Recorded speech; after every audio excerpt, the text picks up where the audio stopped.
남들보다 빨리 다양한 커피들을, 새로 입고된 신상 커피들을 집에서 소량 맛볼 수 있다는 거, 그리고 나서 자기 취향에 맞는 커피를 발견하면 추가 주문이 가능하다는 점. 저는 원더룸에서 커피 큐레이터를 맡고 있는 백성훈이라고 합니다. 커피를 로스팅하는 것뿐만 아니라 그 커피에 대한 정보를 수집하고 모아서 이 사람들한테 어떻게 소개를 할지 그런 방법을 연구하고 또 그런 자료들을 이렇게 정리를 하는 종합적인 일을 하고 있어요.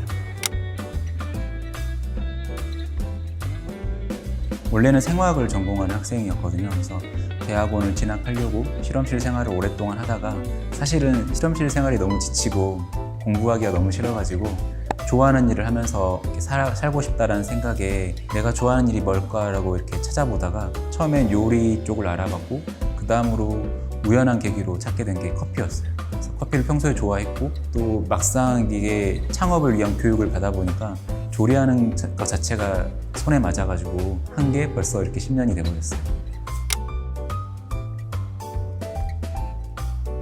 먼저 커피 미식회에서 연장된 게 지금의 위클리 커핑인데 커피를 공부하는 게 목적이었지만 세상에 정말 다양한 커피가 있다는 거를 사람들에게 알려주고 싶었고 이런 다양한 커피를 접하면서 생기는 호기심이라든지 긍정적인 또 에너지가 너무 좋았기 때문에 주변 사람들한테 그런 걸 많이 알려주고 싶었거든요. 그래서 미식회라는 이런 컨셉으로 다양한 커피를 맛볼 수 있는 퍼블릭 커핑을 계속 하게 되었습니다. 그래서 미식회는 그게 조금 더 체계화된 단계의 명칭이었고 이제 집합금지라든지 이런 여러 가지 제한된 요건 때문에 온라인으로 옮겨가는 생각을 하게 되었고 맛볼 수 있는 커피 샘플을 집으로 직접 발송해주고 이제 약속된 시간에 온라인으로 커핑을 하면서 서로 의견을 나누는 그게 지금의 위클리 커핑이 되고 있는 겁니다.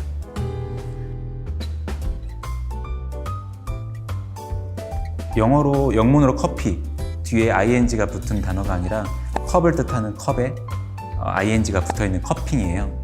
그래서 어떤 방식이냐면 분쇄된 원두와 물만을 준비해서 아무런 테크닉을 가하지 않고 부어주고 자연스럽게 4분 동안 침출시켜낸 뒤에 그런 아로마나 플레이버들을 체크하면서 이 커피를 평가하는, 객관적으로 평가하는 그 일련의 과정을 통칭 커핑이라고 표현하고 있습니다. 그래서 이 커핑이라고 하면 전용 커핑 스푼을 들고 혹시라도 한번 영상을 보셨다면 아시겠지만 굉장히 요란스럽게 들이켜요. 그래서 슬러핑이라고 보통 표현하는데 소량의 커피를 떠서 아주 힘차게 빨아들이듯이 흡입을 하게 돼요. 입안 전체에 소량의 커피가 그 미래를 자극할 수 있게 분무를 시켜주는 그런 과정, 슬러핑을 통해서 커피를 평가하는 과정을 커핑이라고 표현합니다.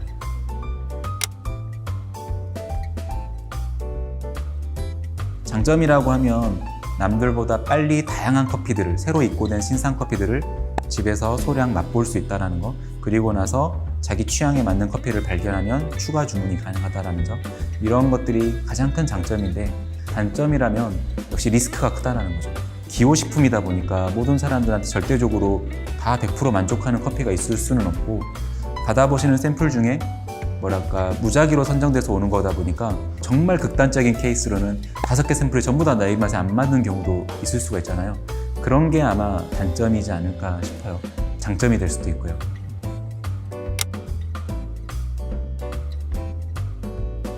커피 감정사는 일단 큐그레이더라는 명칭으로 라이센스가 발급이 되고 있고 미국 포틀랜드에 본부를 두고 있는 CQI라는 기관에서 발급하는 자격증이기 때문에 누구나 도전할 수 있고 누구나 획득할 수 있는 커피 감정사라는 자격증이에요. 단순하게 따져보면 커피가 가지고 있는 여러 가지 항목들의 신맛, 단맛, 바디감, 전체적인 향미의 밸런스라든지 여러 가지 약속이 된 항목들을 점수화시키고 컵노트를 정리해서 80점 이상을 획득하게 되면 스페셜티라는 칭호를 붙여줄 수 있는, 등급을 부여할 수 있는 자격을 가진 게 커피 감정사라고 보시면 되는데 모든 커피하는 사람들이 아마 같은 이 루틴일까라고 생각을 해요.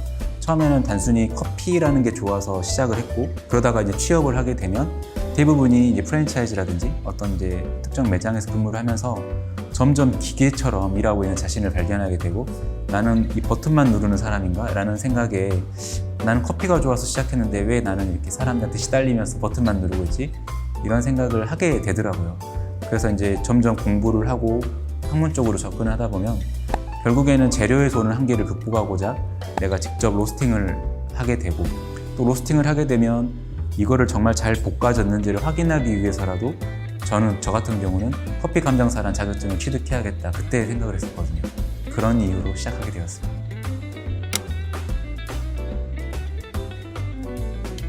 어떤 스페셜티 커피를 취급하고 있나요? 라고 하면 사실 정말 단순한 대답이긴 한데, 제 기준에 만족할 만한 정말 좋은 커피를 내어놓고 있습니다 라고 하지만, 사실 이게 이제 소비자들한테는 그 말은 나도 하겠다, 이제 당연히 그런 말이 돌아올 수밖에 없고요. 그래서 제 나름의 몇 가지 기준을 정해놓기는 해요.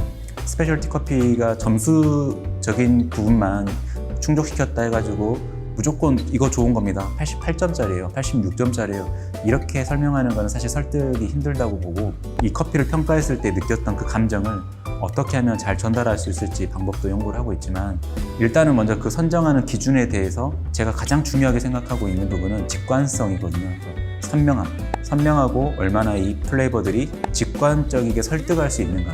두 번째로는 흐름을 깨치지 않는 클린컵, 얼마나 깔끔한 맛을 가지고 있는가. 스페셜티 커피가 가지는 덕목 중에 하나가 아주 화려한 과일이 연상되는 다채로운 산미톤인데, 그 산미톤이 너무 식초가 연상될 만큼 강렬하게 자극적인 산미가 돼버리면 결코 좋은 커피가 될 수 없기 때문에, 좋은 단맛과 결합해서 얼마나 밸런스를 맞추고 있는지, 이런 밸런스 항목들 많이 중요하게 생각하고 있는 편이에요. 최근에 찾아오시는 이제 커피 꿈나무라고 할 수 있는, 커피에 입문하시려는 분들, 또 커피에 일을 하고 있는 바리스타 분들, 그분들이 이제 고민을 많이 상담을 했었어요. 우리나라에서 바리스타라는 직업 자체가 직업으로서 인정받는다기보다는 그냥 아르바이트 정도로만 이렇게 인식이 되어 있잖아요.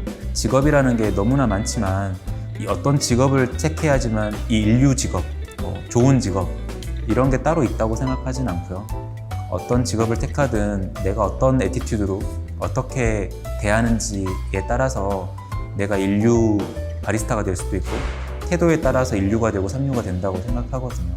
열심히 노력하고 실력이 쌓이면 화사하게 핀 꽃, 달콤한 향을 내뿜는 꽃봉오리처럼 내가 그만큼 달콤한 향을 내뿜는 꽃이 되었구나라고 스스로 좀 충분히 칭찬하고 버텼으면 좋겠다라는 얘기를 하고 싶어요.